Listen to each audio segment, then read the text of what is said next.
Kasama po natin ang kapatid ng isa po sa mga missing sabongero, si Charlene Lasco. Magandang umaga po, Miss Charlene. Magandang umaga po sa inyo.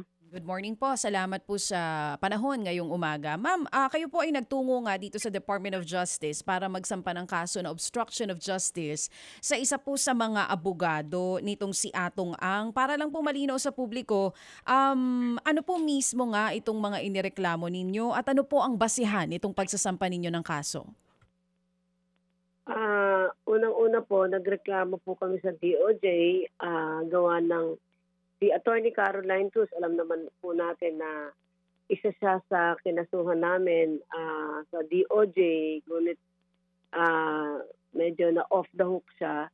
Meron pa kaming huling partial motion for reconsideration. Itong mga kasamahan namin ay isa-isa niya hong kinakausap, parang para bumaligtad na, hindi na umattend sa mga kaso at yun na nga po ay binibigyan niya ng pera kada kinsenas katapusan. Katunayan, yung tatlo naming kasamahan ay na-experience yung kanyang ginagawa para hindi na umattend. So, obstruction of justice po yung talagang ginagawa niya rito. Ma'am, nagbigay na po ng pahayag itong si yung nabanggit niyo si Attorney Caroline Cruz, itinatanggi po niya itong mga paratang. Gaano po kabigat yung ebidensya na hawak ninyo? At ito pong sinasabi ninyo na inaalok ng pera itong ilan sa mga pamilya ng sabongero. Kailan po nagsimula ito? Yung mga kasamahan ho namin ay meron silang mga personal experiences nitong April lang, ano. Ako rin mismo naka-experience ako niyan nung last day namin sa hearing. Magkakaharap kami si Attorney Caroline Cruz. Andun pa si Mr. Atong, andun si Mr. Dondon Patidongan. Ino-offeran niya rin kami ng mga tatlong off-site betting, trabaho sa mga kasamahan ng naging kapartner ng kapatid ko, pati gamot sa nanay ko. Nag-o-offer sila. So, hindi gawain na nila ito na mag-offer ng kung ano-ano. Like for example, 'di ba, kinasuhan nila si Dondon Patidongan. Ang sinabi po nila na di umano ay nangingikil si Dondon Patidongan. Pero malinaw naman na mayroong evidence si whistleblower namin na he was being offered 300 to 500 million na tinanggihan niya kasi nga gusto niya na isiwalat yung katotohanan. Tapos kami, inoferan niya. Tapos ito na naman yung mga kasamahan namin. So, pati may mga pulis na dadamay dito. So, gawain po nila yan. Talagang mag-bribe. So, hindi nakapagtataka na gawin nila sa mga kasamahan namin. Dahil sila ang may kailangan Sila ang talagang may kailangan nito upang mapawalang sala yung mga pulis at saka yung si Mr. Atong ang sa kaso na to. Oo. Miss Charlene, banggitin po natin yung experience nyo po mismo. Ang tama po ba yung dinig ko? April po nangyari yung pag-aalok po sa inyo. Yung ebidensya po na hawak ninyo, halimbawa, meron po ba kayong screenshots o kaya mga mensahe o iba pa po sa pamilya nito mga missing sabongero na magpapatunay din po dito sa sinasabi ninyo? Yung mga experiences ng mga kasamahan namin, personal experiences yun. Nakaharap nila si Miss Caroline Cruz, si Miss Attorney Caroline Cruz mismo ang nag-abot sa kanila ng pera. Yun ang kanilang yun ang aming magandang evidence. As far as sa amin naman po, this was March of 2022, the last day of hearing po sa Senate. Yun ho yung na-experience namin. Yung sa inyo po, March May 2022. mga screenshot po, may mga ano ho kami, may mga evidences po kami na isasubmit pa namin bukod po dun sa pag-file namin at saka yung pictures ni Attorney Caroline Cruz kasama yung kasamahan namin na tumanggap ng pera. Meron po kaming mga ganong ebidensya. Sana ma-appreciate po ng DOJ doon para naman na matuluyan po yung kaso para sa kanya. And ang mga kasama namin, 27 kaming natira Originally 35, naareglo na yung 7, 27 na lang kami. Ngayon, lilima na lang kami. Yung 22 na yon, wala na, nandun na, pumapanig na sa kampo nila. Baliktad na ang nagiging isip nila ngayon. Sapagkat sila ay unti-unting nalalason dun sa perang ibinibigay ng kampo nila Attorney Caroline Cruz or kampo nila Atong Ang. Ma'am Charlene, kaninyo, lilima na lang kayo natitira? Opo, 5 na lang po kami. Out of the 35 na kaso rito kila Mr. Atong Ang and yung group po nila. Opo, lilima na lang po kayo kasi ilan ho ba ang kaso nito sa ang mga RTC? Ang ating tinutukoy ba dito yung sa Santa Cruz, Laguna na RTC o meron pang iba? Bale, 3 po ang cases na to sa San Pablo, Laguna, Lipa at saka po sa Santa Cruz. Mm-mm. Pero lahat po ito, ni-request po namin na mailipat na. Nasa Quezon City na ho itong 3 kaso. Nag-aantay na lang po kami kung kanino mararaffle ito. And para kami ay mas madaling umattend kasi ibang kasamahan namin nanggagaling pa ho ng probinsya. So nangangahulugan na nag-motion kayo to consolidate lahat ng mga kasong ito involving the missing Sabongeros sa iisa na lang RTC in Quezon City? Tama po. Okay, Pero ano po, bale sa Quezon City po ito lahat. Okay. Yung nga po, para mas maliwanag po sa ating usapan ngayon. Ma'am Charlene, yun ho bang binabanggit nyo ng mga naareglo nila? Meron ho ba kayong alam kung pumirma na ho sila ng kaukulampong mga affidavit o mga pag-atras sa kaso, affidavit of desistance o naman pong waiver kung tawagin? Based dun sa nakausap namin na kasamahan namin na nandyan sa panig nila, di pa raw sila pinapapirma. Pero hindi kinukumbinsi ho sila na hindi na umattend. So, yung mga kasamahan ho namin, hindi na ho umaattend sa hearing. Wala na ho umaattend doon. Opo. Bale, kami na lang ho yung umaattend. So, talagang di umano sila raw ang magsasabi kung kailan aattend at kung hindi sila aattend. Opo. May lawyers po kami na nagpapatawag sa kanila palagi, pero hindi na sila nag-show up doon eh. Okay. Opo. Ma'am Charlene, ang inyo pong kaso ay case number 8, dito po nga sa mga missing Sabongeros cases. Itong 5 na lang kayo, kaninyo, pwede ho bang ma-identify? Sino kumbaga dito ang patuloy na lumalaban? Ilan po kayo? Yung 4, sino-sino po ito? Okay. Ako po, doon sa case number 8, isa lang po ako dyan na complainant. Si Dayan Loyola ho, yung sa Panay. Mm-hmm. Si Lambert Santos at saka yung isa naman ho, si Teresa Hapag sa taga Bulacan at saka po si Dayan Loyola, isa po siya doon sa case number 1, yung kila Mr. Inonog na naareglo na po sa case number 1 po sa Manila Arena. Okay. Ma'am Charlene, mawalang galang lang po, kayo po'y kapatid ni John John, itong missing, si Tama Rica. po. Okay. May asawa ba to? Wala ho siyang asawa eh. Si John John ho ay may kinakasama nung araw, pero hindi ho sila kasal. Okay. Kasi po, maaaring sa panig nitong sila ang aaregluhin naman yung baka yung asawa o alam niyo ho yun?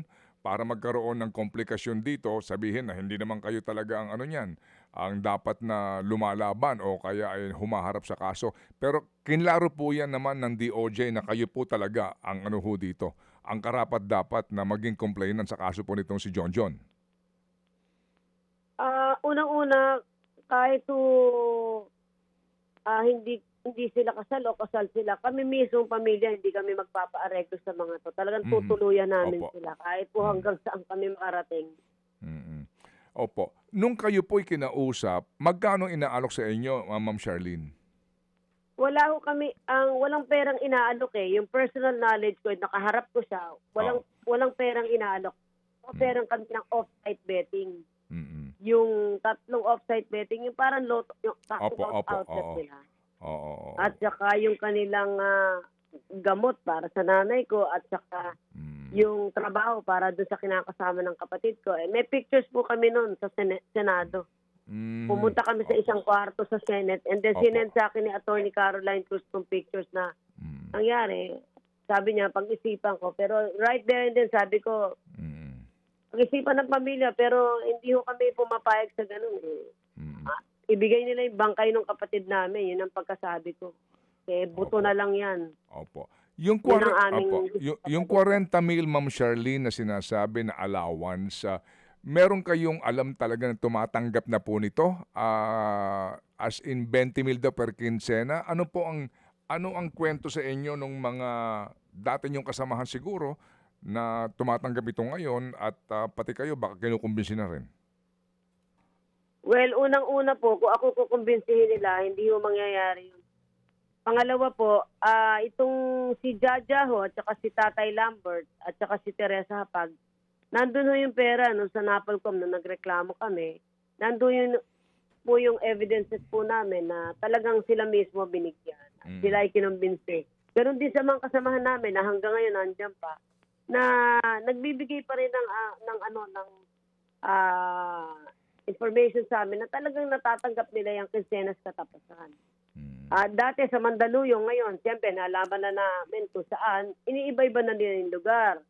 Sila ay pumupunta na kung saan-saan. Nakarating pa raw di umano sila doon sa farm nila Atong Ang. Nagsiswimming sa Rong kasama si Attorney Caroline Cruz. May picture din kami noon. Kung saan sila nagsasabi. So, may mga kasamahan kaming napilitan kasing sumama eh. Dahil yung grupo nila nando na. Pero patuloy na nagsasabi sa amin na ito yung nangyayari. At sabi, ay hinain mo na yung kaso. Pagka mahina na, si Mr. Atong Ang mismo ang siyang lilitaw at magbibigay kung ano man daw yung kanilang hinihiling. Opo. So, syempre nakakatakot ito eh, di ba? Opo, Una-una, pumupunta na sila doon sa farm nila, Atong Ang, sa Siniluan, sa Batangas, di ba? Opo. Although, siyempre, personal at choice nila yun. Kaya lang, siyempre, affected yung case namin eh. Bumabaliktad na sila eh. Yun yung point namin. Opo. Ang ano nga ho dito, nakakapangamba, ay yung eventually, kung mangyari na ang ikakatwiran ng depensa nga, yung pong pagkalagas ng mga nagreklamo, mabuti nga po't kayo'y matibay Exactly at po. hindi po kayo nagpapadala. Ano sabi sa inyo ng Prosecutor General dito? Gaano pa rin katibay ang kaso nyo kung nalaglag na po yung iba at hindi na po nasipot? Well, sa amin po, combo ito ay People of the Philippines. So, Atong Ang and cohort. Siyempre, merong effect po yon. Pero siyempre, patuloy pa rin naman ho kami talagang lumalaban. At maswerte ho kami. May mga nakukuha kaming evidences kung hindi. Malamang baka medyo mahirapan po. Pero naniniwala ho kami yung government talagang gusto nang tapusin itong kaso na to. Talaga naman, kita nyo ng buong sambayan na nagtataka. Hanggang ngayon, wala yung kamag-anak namin eh. Tapos, nakita nyo, gumagana pera sa pulis, dito sa mga kasamahan namin. So, naniniwala pa rin kami, may justice pa rin po. Opo. Yung pong nabalita na merong settlement na 1 billion pesos, ano hong kwento ron? Hindi ko alam kung saan sila kumukuha ng lakas para doon sa kwentong 1 billion. Kasi sinasabi nila na di umano ay may 1 billion kaming napag-usapan.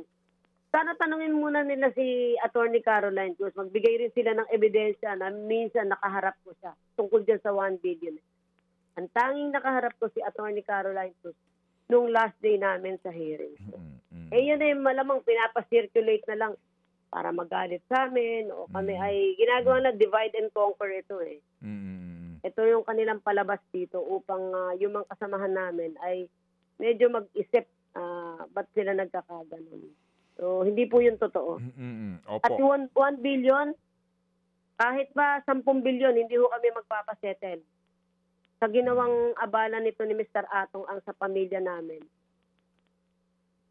Ito ay isang hindi pwedeng patawaring krimen na ginawa niya sa karamihan ng tao po. Opo. Kailan po ang inyong next hearing, Ma'am Charlene? Actually, nag-aantay na lang po kami dito sa Quezon City. Wala pa pong announcement. So, mag-aantay-antay lang po. Gawa ng kakalipat pa lang po nitong kaso namin sa Quezon City po. Sa tatlong kaso po ito. Kasi nga po, habang tumatagal, nagkakaroon din ng chance, no? As you allege, yung kabilang panig, na aregluhin itong mga kasama nyo, no? Habang tumatagal, nakakadagdag, doon nga sa posibilidad Yes. po, opo, na eventually kayo na lang ang matitira dito po sa kasong ito. Yes, tama po. Eventually po kasi ang gusto nila, ang talagang malaking play nila to, naalala ko naman, sinabi ni Atty. Villarreal na ang magkakasuhan na nila sa susunod yan, ang magiging mastermind si Dondon Patidongan. Kaya yun, buying time po sila eh. Diba? Habang kaya nilang aregluhin ang bawat isa, gagawin nila. So, talagang medyo nakakatakot. Pero kami, buti na lang, may natitira pa sa mga kasamahan namin lumalaban. Dahil talagang gusto justice, Kaya po kami, talagang sisikapin namin lahat sa abot ng aming makakaya. Talagang hahanap kami ng ebidensya para talagang madiin to. Lalo na to si Atty. Caroline Cruz. Talagang diehard to kay Atong Ang. Kaya kami po ay nagpapasalamat. Sana ma-appreciate po ng DOJ yung magiging evidences po namin sa kanila. Opo. Sige po. So, kailan niyo po huling nakaharap po ang mga prosecutors dito? Bagamat meron kayong mga pribadong abogado, pero po kasi sa bandang dulo, sa bandang huli, dapat po yung Estado ang magiging kakampi ninyo kasi sila ang prosecutor. Kailan niyo huli silang nakausap tungkol po dito ho sa hindi na ho pagsipot ng ibang complainants o pagbalitan ng iba? Actually po, ang lawyer po namin ang kumausap sa kanila at ayun na nga ho, at hindi ho umaattend itong mga ito. Last April and May po, nakakausap po yung lawyer namin. Hindi na nga ho umaattend itong mga kasamahan namin. Okay. So, well anyway, sige po. Nakakalungkot po talaga. Ay, oo naman. Kaya ho kami natawag din kay Prosecutor General Fadulyon para tanungin siya mismo, ano effect ito sa kaso? Kasi baka din po bukas makalawa, paggising mo, wala na, Tapos na yung kaso nito. Ako na lang nag-iisa, pero ang hirap po, Mahirap po yung sitwasyon na to dahil alam natin, maraming problema ang gobyerno. Maraming flood control, Senate sana. Don't lose sight of this case Yes, po ma'am. kasi Opo. ang dami na ho na rin pinaghirapan ng gobyerno para mapaliwala lang mo. So kahit konti na lang kami, malaking breakthrough po sa atin na mapakulong talaga itong mga may kinalaman sa kaso po namin. Sige po. Ma'am Charlene, salamat po sa inyo pong panahon at kung sakali po meron kayong update o ano man pong dapat po malaman po ng publiko, wag ho kayong mag-atabili na kumontak po sa amin. Ano po? Sige po, maraming salamat po at talagang kami ay binibigyan niyo ng pansin para malaman ng publiko kung ano ho talaga nangyayari sa kaso nito. Salamat po muli. Maraming salamat. And Godspeed.